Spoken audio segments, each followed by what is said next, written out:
Laboratorium Kesehatan Ikan dan Lingkungan di Balai Perikanan Budidaya Air Tawar Sungai Gelam, Jambi, itu ada beberapa kegiatan prioritas yang mengembangkan produk. Di antaranya ada produk berupa fitofarmaka atau produk obat-obat herbal maupun untuk pencegahan seperti imunostimulan. Ada juga produk vaksin, dan yang terakhir ini kita memproduksi yang namanya serum. Jadi serum ini digunakan untuk mendeteksi secara cepat penyakit-penyakit berupa bakterial yang menyerang di ikan air tawar. Mulai dari yang kita produksi pada ikan yang sudah beredar di masyarakat, ada ikan lele, ikan patin, dan ikan nila, itu serta ikan emas yang sudah kita kembangkan di laboratorium kita. Mudah-mudahan dengan deteksi cepat ini kita juga bisa lebih cepat dalam mengendalikan penyakit-penyakit yang menyerang dan menjadi wabah atau outbreak yang ada di masyarakat. Mungkin itu sekilas tentang kegiatan di Laboratorium Kesehatan Ikan dan Lingkungan. Pada kesempatan kali ini kita akan menyaksikan bagaimana produksi serum di balai kita tercinta ini. Selamat menyaksikan kepada Sobat Botia dan Sobat Budidaya. Assalamualaikum warahmatullahi wabarakatuh. Hal pertama dan terbaru yang sedang dikembangkan di BPBAT Sungai Gelam untuk mengidentifikasi penyakit bakteri adalah dengan pengembangan serum. Dalam hal ini, serum untuk bakteri Aeromonas hydrophila. Lamanya waktu untuk memperoleh hasil yang akurat.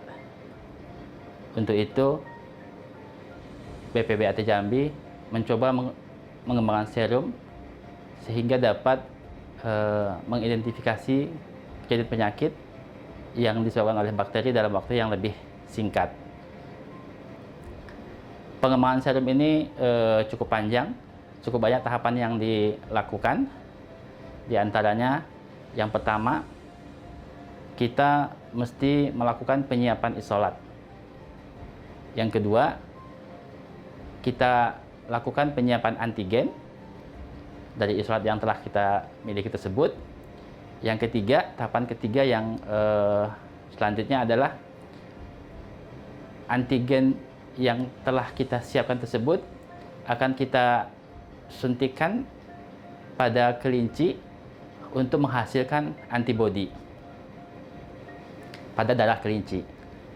Penyuntikan pada kelinci ini memerlukan waktu yang cukup lama,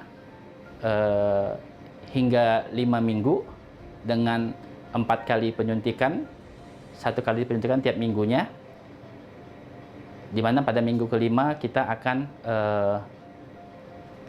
melakukan uji antibodi titer dulu untuk antibodi yang dihasilkan, apakah antibodi tersebut sudah mencukupi atau tinggi dengan pengenceran yang kita lakukan. Kalau sudah cukup tinggi dengan standar 640 minimal, barulah kita bisa melakukan pemanenan darah pada kelinci tersebut. Selanjutnya,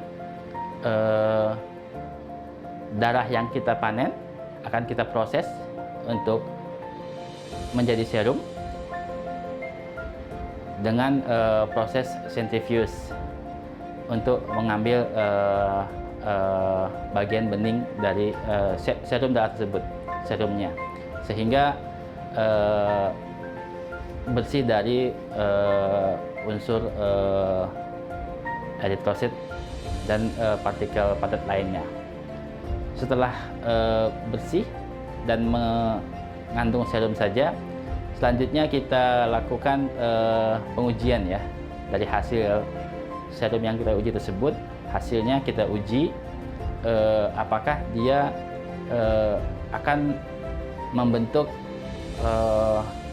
gumpalan atau koagulasi dengan isolat bakteri yang kita punya. isolat bakteri yang kita punya, dan tidak melakukan gumpalan atau koagulasi dengan isolat bakteri lainnya selain bakteri yang kita gunakan untuk menghasilkan serum tersebut. Setelah kita konfirmasi hasil pengujiannya, barulah kita bisa gunakan serum ini dan kita pakai untuk pengujian di lapangan. Serum yang tadi telah kita hasilkan, kita ujikan pada isolat bakteri yang telah kita tumbuhkan sehari sebelumnya. Kita ujikan dan dengan mencampur isolat bakteri dan PBS ataupun NaCl, kita kasih NaCl mungkin di petri dish. Selanjutnya kita ambil isolat bakteri, kita buat suspensinya di situ.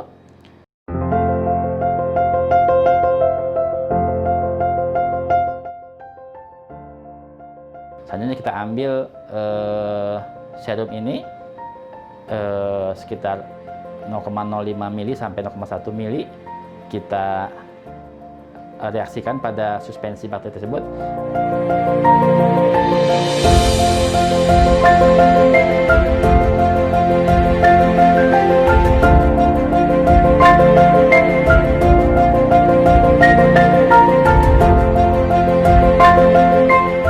Maka jika positif akan terbentuk gumpalan, di mana suspensi yang tadi seperti homogen itu akan terpecah membentuk seperti koloid gitu.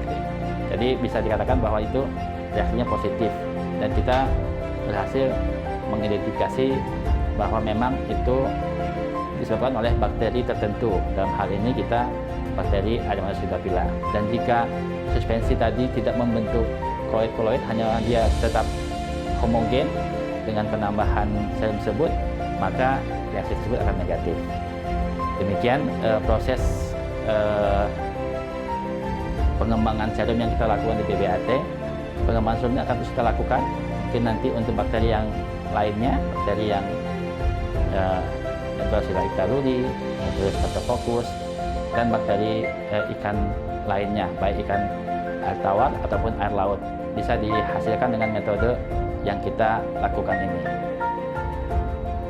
Selanjutnya, serum yang dihasilkan juga bisa kita awetkan ya, kita awetkan sehingga serum tersebut bisa tahan lama, bisa tahan setahun atau setahun setengah dengan penggunaan penambahan sodium azida ya, natrium azida. Jadi kita bisa tambahkan sehingga si serum ini bisa tahan lama. Demikian gambaran pengembangan serum yang dilakukan di BBAT Jambi, dan serum ini bisa digunakan di tempat-tempat lain ya, sangat mudah penggunaannya. Terima kasih. Assalamualaikum warahmatullahi wabarakatuh.